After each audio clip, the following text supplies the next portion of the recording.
Night fell early. The house first creaked. The streetlights hummed outside. Inside, a single lamp threw a small circle of light on the kitchen table. Maria sat there, her hands folded. She was just listening. She heard a soft knock. No one came. The knock came again, a second time. It sounded like a polite tap, the kind you might make at a friend's front door. But Maria knew she was alone. The sound was clear. It was present. It was not the wind. It was a knock. Maria lived in that house by herself. She knew all its sounds, the groans of the old pipes in the walls, the whisper of the small wind that slipped through the windows. This sound was different. It was 3 distinct knocks. She stood and moved slowly from her chair. Her heart pounded inside her chest. Her steps were quiet on the old floor. She opened the front door. No one stood there. Fresh snow covered the porch. No footprints marked the path. Back inside, the kitchen clock read 11:03. The lamp's light seemed to buzz for a moment. A small photograph lay on the floor by the table. Maria did not remember moving it. The picture was of her grandmother, who had passed 5 years before. Maria had kept the photo on a high shelf, a place of honor. Now it was on the floor, face up, looking at her. On a warm summer night in a small town near a river, 3 men worked late in a bakery. They had baked bread all day long. The big oven had a dull orange glow that warmed the long room. The men were tired, but they were joking with each other. Then the oven door opened. It opened all by itself. No one was standing anywhere near it. A fresh loaf of bread came sliding out.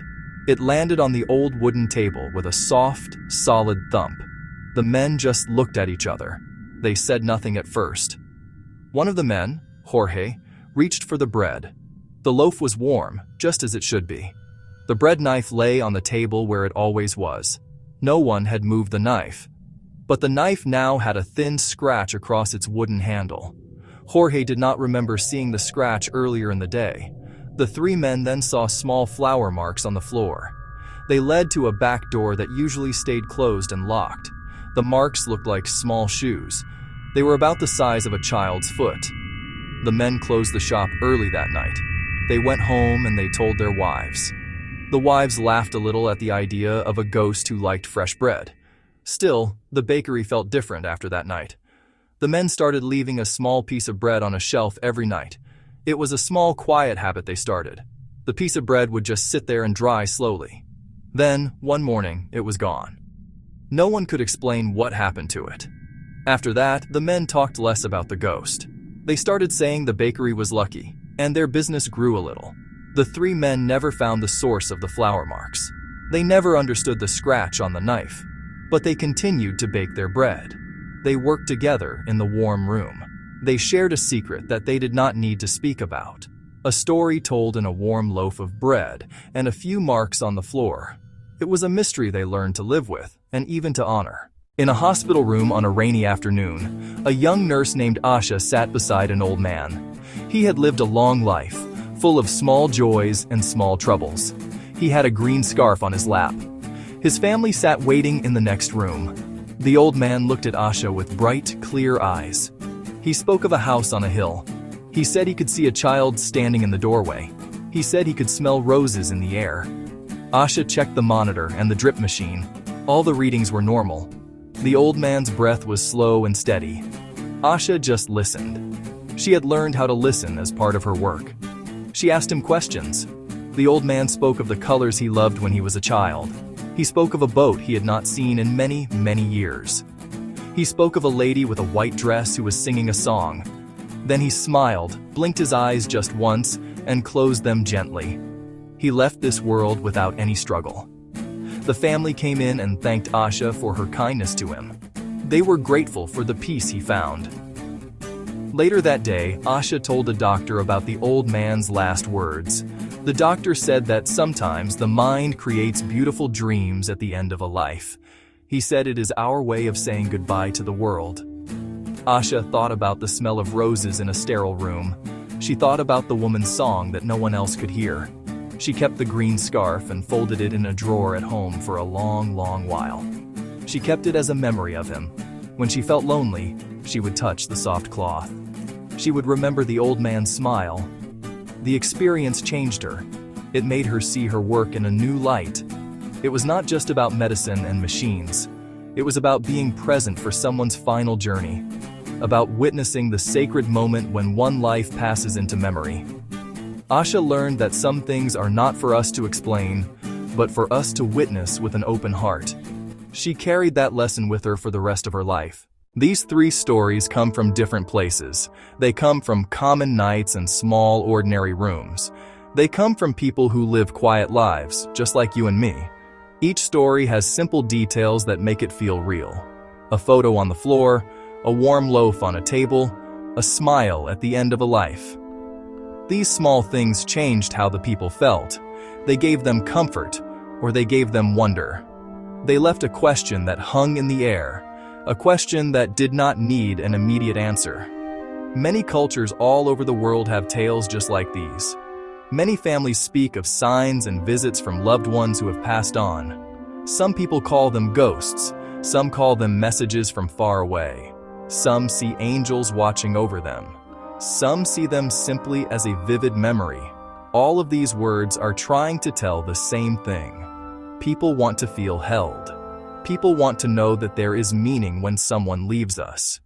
They want to believe that love continues on. Scientists study these moments. Doctors study the end of life. Psychologists study the power of memory and the process of grief. They can explain many things. A warm photo can be moved by a simple draft or a loose nail in the wall. A loaf of bread can fall from a heavy oven door that was not closed properly.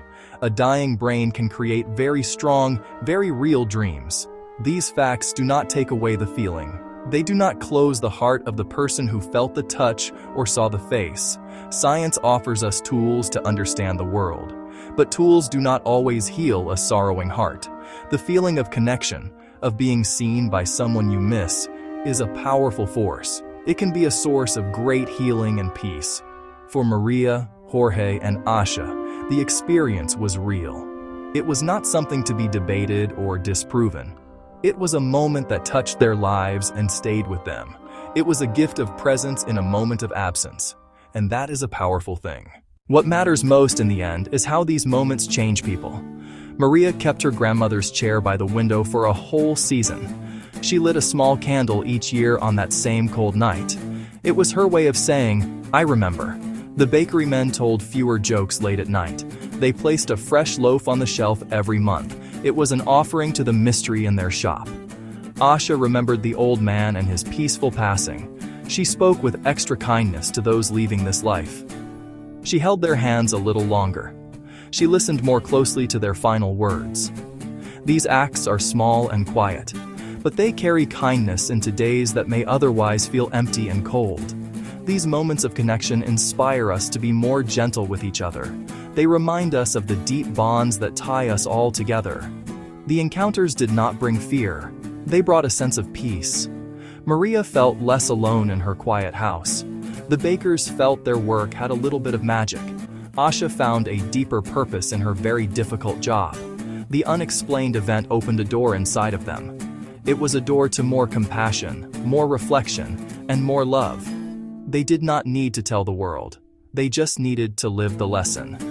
That is the true power of these experiences. We often think supernatural means something big and scary, but sometimes the most profound encounters are the quietest ones. They are a whisper, not a shout. They are a gentle touch, not a push. They are found in everyday moments, a reminder that there is more to this world than what we can see with our eyes. And that reminder can be a beautiful and comforting thing. It can change everything. We live with small mysteries every single day. We also live with facts. We can hold both of these things in our hands at the same time. We can ask questions. We can listen for answers. We can check the light switch. We can look at the clock. We can look for a logical explanation. We can also sit with a person in silence, just be with them in their experience. Both of these steps are wise. One does not cancel out the other. They can exist together. It is human to seek understanding. We want to know how the world works.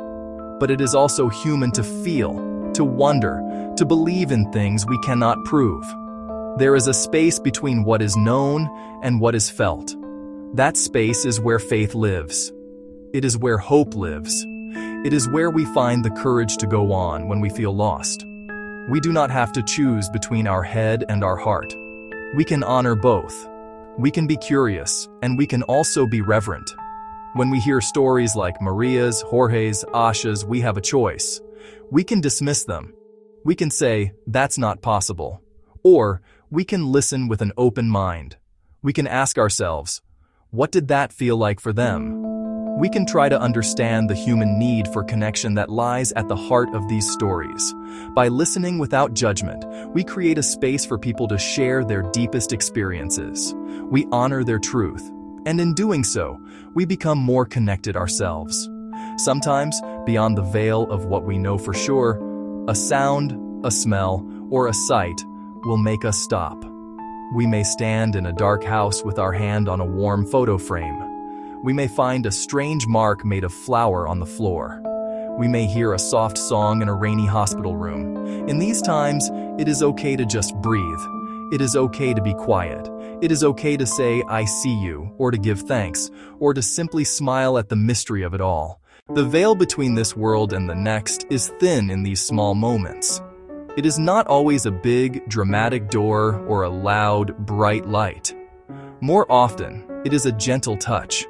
It is a clear and sudden memory that feels like a visit. It is an answer that comes to you in the silence of your own heart. We cannot always explain it with our words, but we can always notice it. We can let it change the way we treat one another. We can let it make us more loving. These encounters are not about being haunted. They are about being held.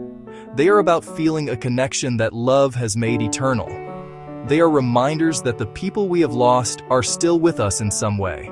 Their energy, their love, their memory. It can show up as a knock on the door, a loaf of bread, a peaceful smile. These are gifts. They are moments of grace that break through our ordinary days. They tell us we are not alone. Perhaps the point is not to prove that these things are real to anyone else. The point is what they mean to the person who experiences them. If a warm photo frame brings comfort after a loss, that comfort is real. If leaving bread on a shelf makes a workplace feel blessed, that blessing is real. If remembering a patient's peaceful death helps a nurse be more compassionate, that compassion is real. The effect on our hearts is the most important part of the story. We can spend our lives looking for proof, or we can spend our lives looking for love. The choice is ours. These stories teach us that love can find us in the most unexpected ways. It can follow us home. It can show up in our work. It can meet us at the very end of our days. We just have to be open enough to receive it. We have to be quiet enough to hear it. The world is full of whispers for those who are willing to listen.